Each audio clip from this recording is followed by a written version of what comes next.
Tottenham TV back here for the review stream. Tottenham 1, Forest 2. Groundhog Day pretty much every Premier League game at this current moment in time. Another day, another defeat. Another day, another defeat. 18 defeats this season in the Premier League. The records are coming. The unwanted records are coming for Ange Postecoglou. Sim, you were at the stadium last night. I mean, I saw your match review. You said, you know, the boos weren't as loud. I mean, we were listening to it with the earphones and they sounded really loud on the headphones. Did they? Yeah. When I was in, half time, they were fairly loud. I thought full time, they didn't sound that particularly loud. I thought from being in the stadium, obviously there was a lot of empty seats. Clearly, a lot of people decided not to take up their tickets for this game or tried to sell them. I know a lot of people tried to sell them and were unable to. I got offered a lot of tickets, even though obviously I've got a season ticket, but I got offered loads of people offering me tickets for this game. No one really wanted to go. You could feel that in the stadium. Obviously, didn't help that we went 1-0 down 5 minutes in and then obviously 2-0 down quite quickly.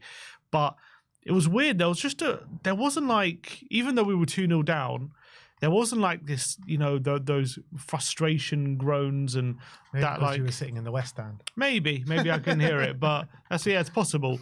But from where I was, I didn't really hear too much. Just like it was just quiet.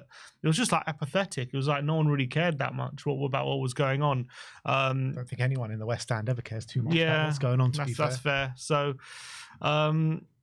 Maybe it was the position I was in, but there wasn't like, I didn't really hear too much like people getting angry or anything. It was just like whatever kind of thing. Like it's just they're used to it by now. I think a lot of fans, and obviously we nearly got back into it late on. Didn't quite happen. But yeah, it was a weird atmosphere. I think yesterday it was just, I would say from what I saw, it was quite apathetic to what was going on. Probably an atmosphere that we've become accustomed to be honest, because I feel like it was similar at Wolves in the away game, and that's from the away end, you know what I mean? And you know, like I said, when we got back into the game at 3-2 at Wolves, there was barely a celebration in the away end. And when you're, you know, when you're 2 goals down and you get 1 back and there's still time to claw it back to 3-3, you'd expect, you know, fans to get behind them and start cheering on, but there was none of that. And I just feel like if the players can't get themselves up for Premier League games, how is anyone supposed to get themselves up for the game? However, on the flip side of that, I do feel the players were fairly up for it yesterday. It was just a common theme of Spurs making stupid errors early in games. We conceded 3 goals in the opening 20 minutes of that game. 3 of them, I mean, 1 was offside, Chris Wood slightly offside, but all 3 of those goals were stupid errors, in my opinion. All could have been avoided easily. And I just don't know what is going on with Vicario at the moment. What is going on with him? Because we saw him come back from injury. Unbelievable performances for the most part when he first came back. And now these like sloppy displays and sloppy moments and really worrying traits are starting to creep into his game. And the one that topped it up for me was Nottingham Forest's second goal. I'm just looking at that. It seems to get worse and worse every time I watch it because the cross comes in. Van de Ven ain't strong enough against Chris Wood. But what is Vicario doing? Like, he dives. He starts diving pretty much as the ball is landing on Wood's head, and he's diving behind Wood. I mean, what's he trying to... I just don't get what he's doing. Yeah.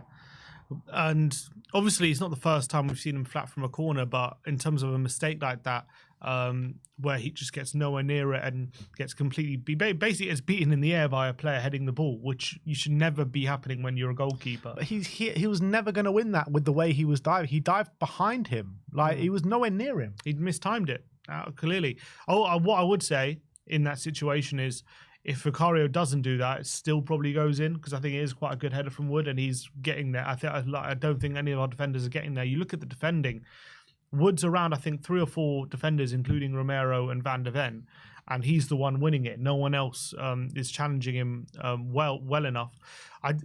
Watching it again, does Van de Ven see Vicario coming in his eye line? Is that why he doesn't go with Wood with that header? Or was it a case of Vicario came out because he saw Wood was going to get it? one or the other. Either way, it was absolute shit show again at the back, and just a common theme. I mean, we'll touch on it later, but Kulusevski was saying in an interview, like, we keep conceding from crosses, and we have to look at why that keeps happening. And and cases like yesterday, just like personal responsibility, someone has to make sure Wood's not getting that. And as I say, he was pretty much alone in that penalty area in that moment, where not obviously there was a few Forest other players in the box, but where Wood was, there was like 3 or 4 Spurs defenders around him, and he's the one winning it. That should never be happening. I know he's good in the air, but between Vicario, Romero, Van de Ven, they got to be dealing with that situation. And the first one, I know it takes a deflection, but it just goes right through Vicario. It's so poor. And actually, I thought before that, Spurs, nothing too like special, but like Tell was getting on the ball, Odubel was getting on the ball. It looked like we were starting the game well, and then one corner, and bam, we concede such a sloppy goal. Like, it's so easy. And Vicario, I know he sees it a bit late and it's deflection, but he gets 2 hands to it, 2 good hands to it, and he just lets it slip through his fingers. And that's one of the only times I've seen him concede a goal where I've always said Vicario is a very, very good shot stopper, and very rarely does he concede a goal where you're like, he should really be saving that in terms of just like a shot. Well, we know that since he's come to the Premier League, he's definitely had his trouble from crosses and coming out for things. That's maybe been a bit of his Achilles heel and something that clubs are targeted. But that was definitely one of the rare goals where you look at that goal and you're like, he definitely should be saving that. That was so weak from him. And I think it's the 3rd time in the last 4 games we've conceded within the first 5 minutes. And it's just so frustrating that we're conceding these sloppy goals from just really, really bad errors. Yeah, it really is. And when you give a team like Nottingham Forest, you know what Nottingham Forest are about, right? They try to get that early goal and they try and defend their lead for love nor money. They got an unbelievable defensive structure backed by Murillo and Milenkovic, who are unbelievable defenders. So if you give them essentially a 2-goal head start in the 20 minutes, you're pretty much on a hiding to nothing. Mm-hmm. That's the reality. But to be fair to Spurs, though, after going 2-0 down, I thought we played the whole game in their half pretty much. We were breaking. It's not like we weren't not breaking them down, because we were breaking them down. It wasn't like what you usually see with Nottingham Forest, where teams weren't able to get in behind them and create chances. I felt we were able to get in behind them and create chances. Odubel on the right-hand side was causing them no end of problems. I thought he had the complete beating of Toffolo in that area of the park. Matisse Tell on the left-hand side, I thought he was giving Nico Williams no end of problems as well. It was like the first time we've seen in a while both wingers just completely go really direct and get in behind and create chances. I thought both of them played really well, and they were a big reason why we'll be able to create these consistent chances against them. Richarlison has got to be doing a lot better with the chances that he's getting in the box. And I credit Spurs for the way they played yesterday, but the reality is, if you lose the game, it's hard to give the team credit after 18 losses in a season. But if you're going to just look at that game just in isolation, I don't buy into the narrative that a lot of Spurs fans are saying that, oh, we were terrible yesterday, there was no cohesion and all that. I thought there was cohesion. I thought we were able to create consistent chances, but it was the finishing on the day that let us down. I mean, Richarlison had about 3 or 4 chances. Tell had a chance at the back post. Kulusevski has one saved off the line. Matt Sells made a couple of really good saves on the night. So I think when you're looking at how Forest have played all season, when I've watched them, I haven't seen a team give them as much problems as maybe we have last night. But look, the narrative is always going to be the same after you lose 18 games in a season. Yeah, as I was saying, I think it's fair for fans to feel that frustration. I'm not going to sit here and say that after another defeat, 18 defeats this season, that you have to take the positives if you don't feel like it. And if you want to just judge it on the result and say, look, whatever happened on that pitch is 18 defeats and it's not good enough, and you want to chuck mud or whoever you want to, that's fair enough.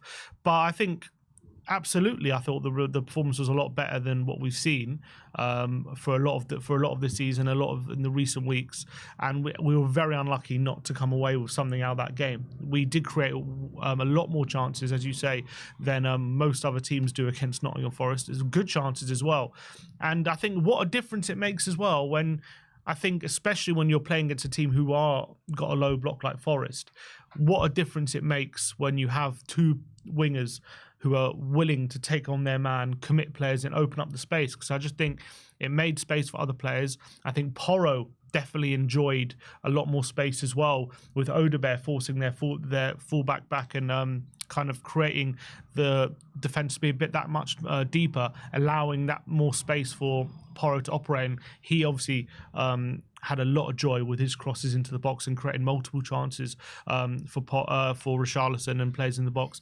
Matisse Tell, I think in that first half created 4 chances.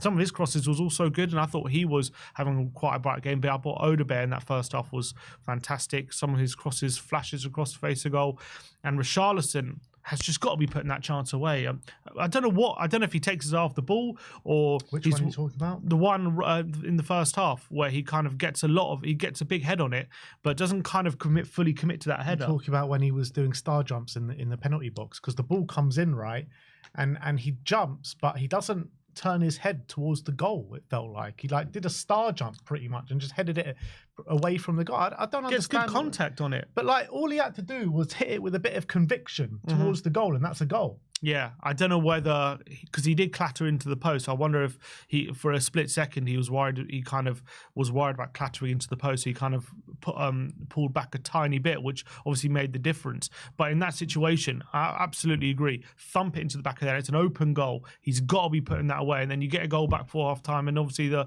momentum could swing. Instead of, obviously, we only got the goal back with 5 minutes to go. The only credit I'll give Richarlison is, despite the fact he missed, I think on the day, the stats say he missed 4 big chances, which is an incredible amount, especially for a striker in the Premier League. You can't be missing 4 big chances. But credit to him for not giving up, I guess, because he ended up getting his goal. And yes, you could say it's too little, too late. And obviously it came right at the end where there wasn't enough time to really get back in the game. But I think other strikers maybe would have let those chances get to their head a bit more. And at least he just kept getting the positions, kept getting on the end of things. And he got the reward for it with his goal, but at the end of the day, he was also one of the big reasons why we didn't win that game. That's the reality. Absolutely. But I mean, if Solanke plays up top, is he getting those chances? That's the thing. Was yesterday. I don't think he was, and that is a credit to him, because it's very hard to get in those positions against a Nottingham Forest like that sit very deep with 2 very aggressive centre-backs as well. So he was seeing a lot of the ball and being in good positions, but you've got to be doing better. You have to put the ball in the back of the net, and you've got to basically, against this Nottingham Forest side, you've got to basically take every chance as it's going to be your last of the game, right? Because you don't, well, it was different yesterday, but usually chances don't come so often against this Nottingham Forest side. So it was very poor, and you've got to be more clinical than that. Matisse Tell as well had one at the back post. He's got to be finishing that. He blazed that one wide. And that's the thing with us at the moment. It just seems as though every time we make a mistake, right, we get punished ruthlessly. And then for that Tell chance, they make a mistake. Nico Williams, I think it gets trapped under his foot, or I think he actually stoops to head it away. He doesn't deal with it at all, falls to Tell, and he screws it up, and he doesn't take advantage. And that is, at this level, you've got to take advantage of the opposition mistakes. We're not ruthless enough. We're not killers. And I feel like when you're judging this game as opposed to the last month of Premier League games, we probably created more in this game than we have done in all those games combined, literally. I can't remember a game where we've created that much, probably since Southampton, Man City, those kind of games. When have we created so much?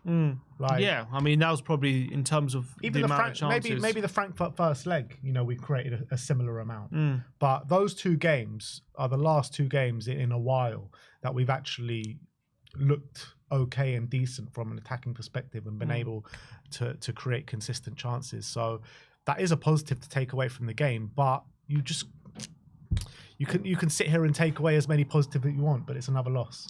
Before we get into further in the game, what was your thoughts on the decision to play Van de Ven and Romero yesterday? I was very surprised. I mean, we put Romero in the predicted lineup. I was very surprised Van de Ven played. He did take them both off at half time, and he said that was a pre-planned sub.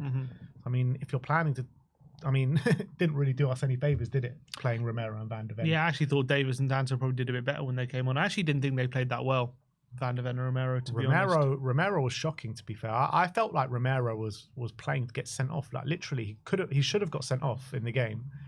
He had that one dirty challenge at the beginning where he didn't get booked and he should have got booked. He got booked. I know. Then he had that other challenge where Bentancur makes the foul, and then he comes steaming in, studs up. I can't remember which Forest player it was on, and he could have got a straight red for that.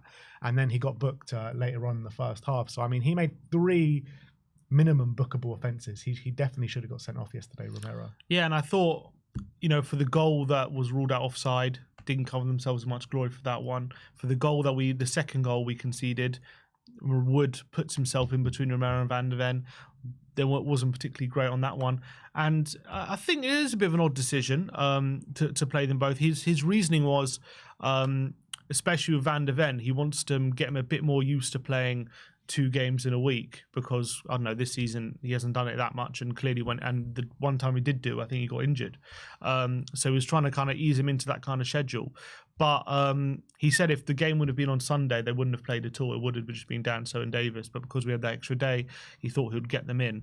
But it's a bit of a weird decision when, especially a team like Forest, you want all your attacking subs available. I don't know if we didn't use Maddison, did we, yesterday?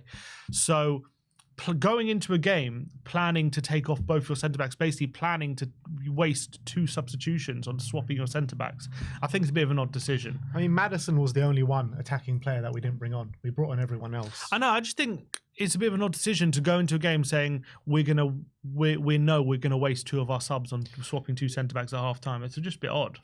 I agree, but if he wants to get Van de Ven up to speed and give him 45 minutes, why not play Van de Ven and Danso then? As I'm saying, maybe 1, but subs should be your ability to change the game within the context of, to make your tactical tweaks and all of that, and to go into a game already deciding 2 of our 5 subs, which is your ability to influence that game, is going to be on 2 centre-backs getting changed at half-time.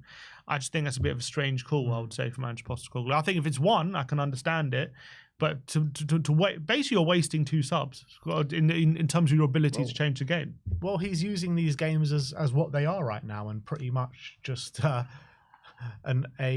glorified training routine up until the Bodo Glimt game, and that's what those substitutions suggested. Just get Van de Ven a bit up to speed before the Bodo Glimt game. That's what it seems like to me. Yeah, and I wonder if they'll play against Liverpool or not. Maybe they'll get another 45 minutes. Maybe. But, I think Danso should start against Liverpool. I would play Danso and Van de Ven probably, and maybe change Van de Ven for Romero at some point during the game. But yeah, it did seem like, genuinely, it seemed like Romero was just trying to get himself sent off yesterday. It really felt like that. Another player who impressed me but didn't cover himself too much in glory of the first goal was Pedro Porro. I thought it was a bit of a lazy clearance that found its way to Anderson, but apart from that, he was really dangerous throughout. Pedro Porro, his ball playing ability, his corners that he was putting in there as well. That one right on the money for Kulusevski, so unlucky not to go into the back of the net.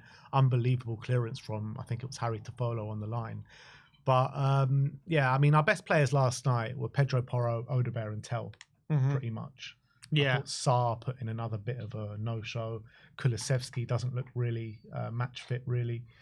Good to get him some minutes in the legs. I mean, we're going to need him at full fitness for Bodo, so hopefully he can keep building up that fitness. But yeah, I mean, no one apart from those 3 players I thought were top-notch. Yeah, I thought I gave Porro my man of the match. I thought he was actually fantastic. I think a lot of his deliveries were what basically, actually, when you look at it, I think he was pretty much our most creative outlet on the day. I think we actually relied on him a lot with his delivery from deep positions to create chances. I think pretty much most of Richarlison's chances came from brilliant deliveries from Pedro Porro down that right-hand side. I thought his set pieces were good. The goal, he got the assist as well. I actually think he's been in fairly good form in recent weeks, Porro, to be fair. And I think yesterday, that's the kind of Porro when he's at his best form, when he's getting as many crosses in the box as that, when he's adding that quality in delivery.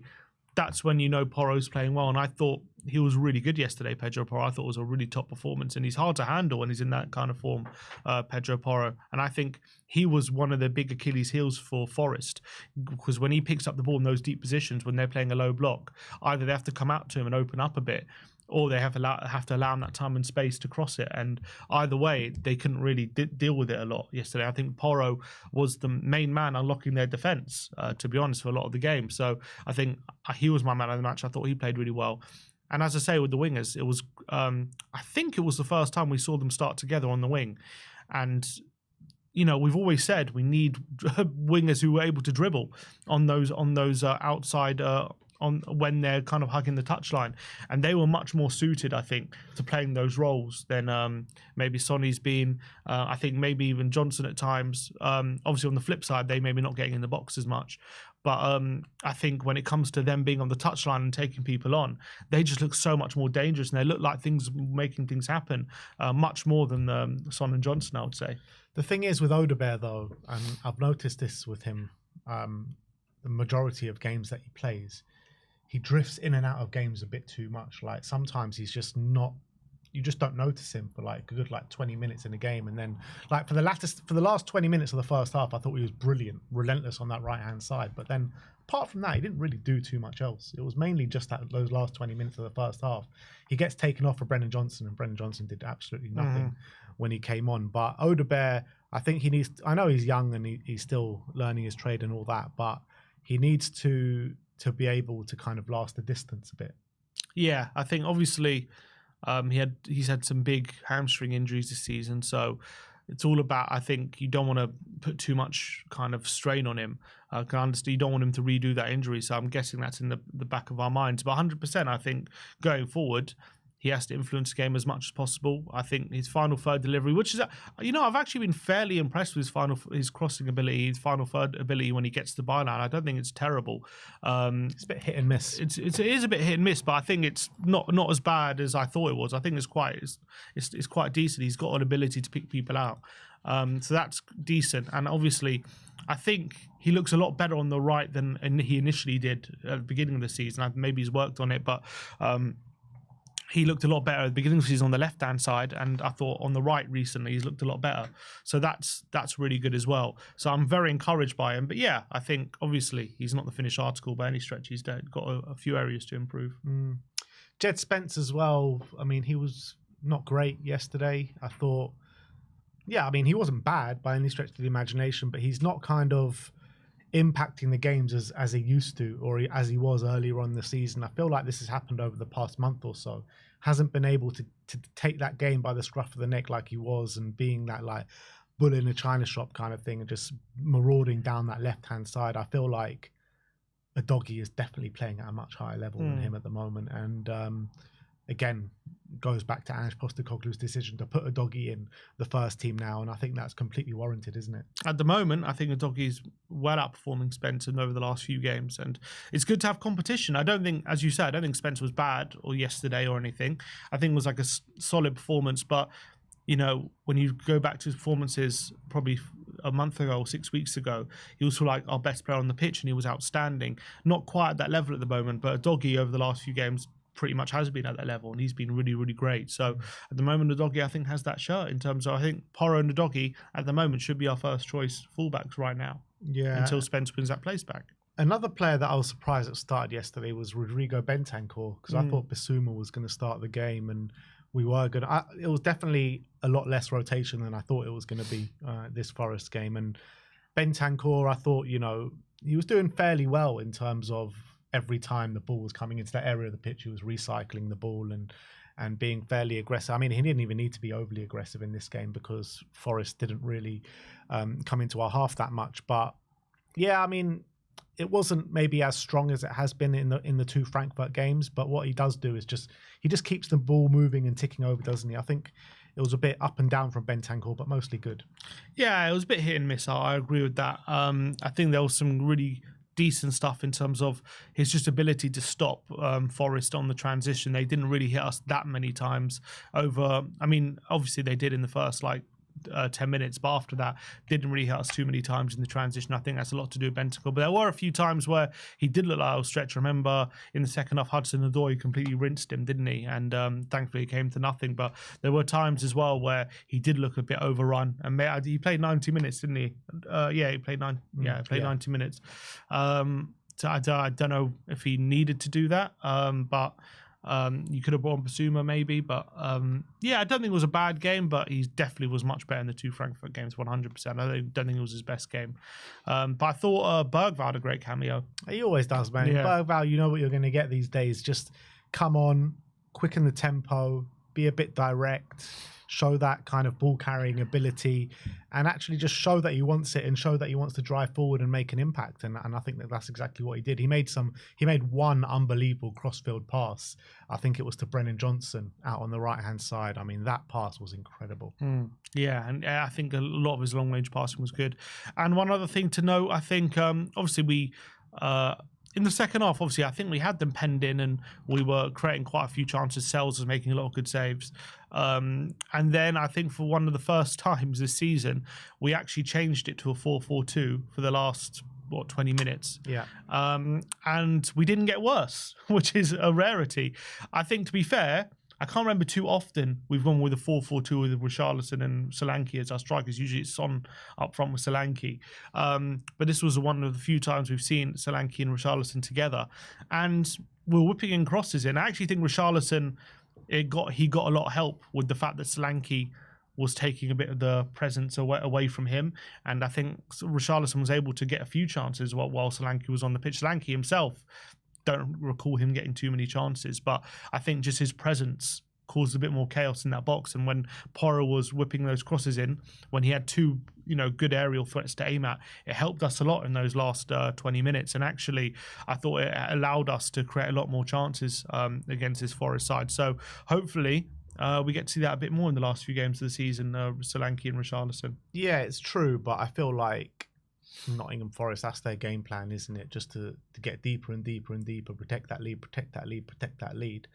And this is how they've been playing all season. Just defend like animals, even though they conceded a lot more chances maybe in this game than they have done. Look, the narrative completely changes if some of those chances go in and we do win the game or we do take a point away from the game. But the reality is that's what Nottingham Forest, this is what they've been doing all season, getting that lead at the start of the game. No matter what tactics the other team employ, they get deeper and deeper throughout the second half, and they ultimately come away with the points more times than not. And that's what happened.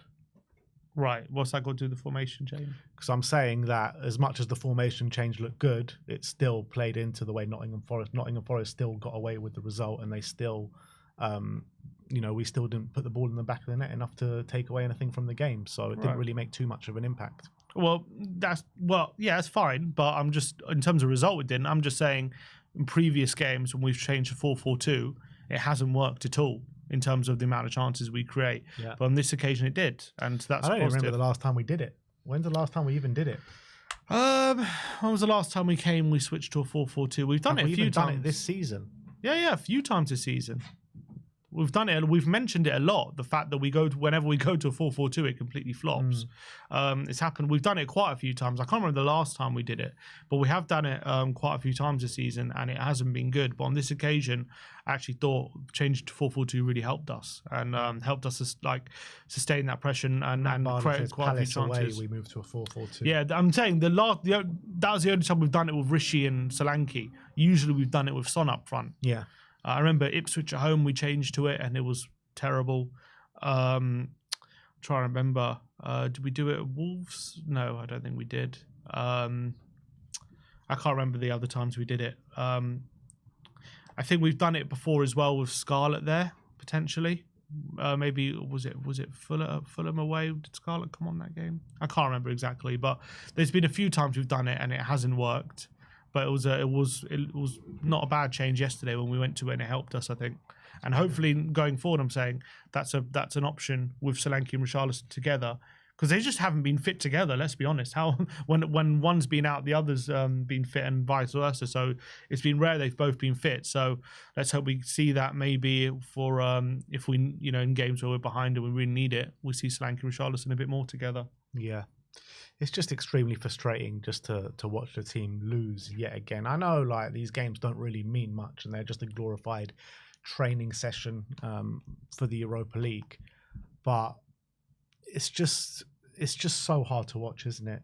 I mean, I know yesterday was a little bit better and we created chances, but to watch your team get beat week in, week out, 1 point above 17th, it's just so hard to continually do this week in, week out. It really is. It is. And I think a lot of fans at a breaking point at the moment. I understand after each defeat in the Premier League, there's going to be a massive uproar, and all the stats are going to come out, look how bad we are, all this kind of stuff. But we are still in that Europa League, and that's what we got to fight. That's what we got to focus on, really. As much as it's painful in these Premier League, and if we do finish 17th, which is not an unlikely possibility right now, that Spurs West Ham game is a 17th playoff. A 17th playoff. If we can win that Europa League, then it could still be a special season for us. Yeah. But look, that's our take on the game yesterday, losing 2-1 to Nottingham Forest, and what I thought, in terms of what we deserved out that game, we didn't get what we deserved, and I felt like a draw minimum is what we deserved out that game. I thought we were the better team on the day. But we're just not getting the rub of the green at the moment in the Premier League, and that's what it comes down to. And we're not clinical enough.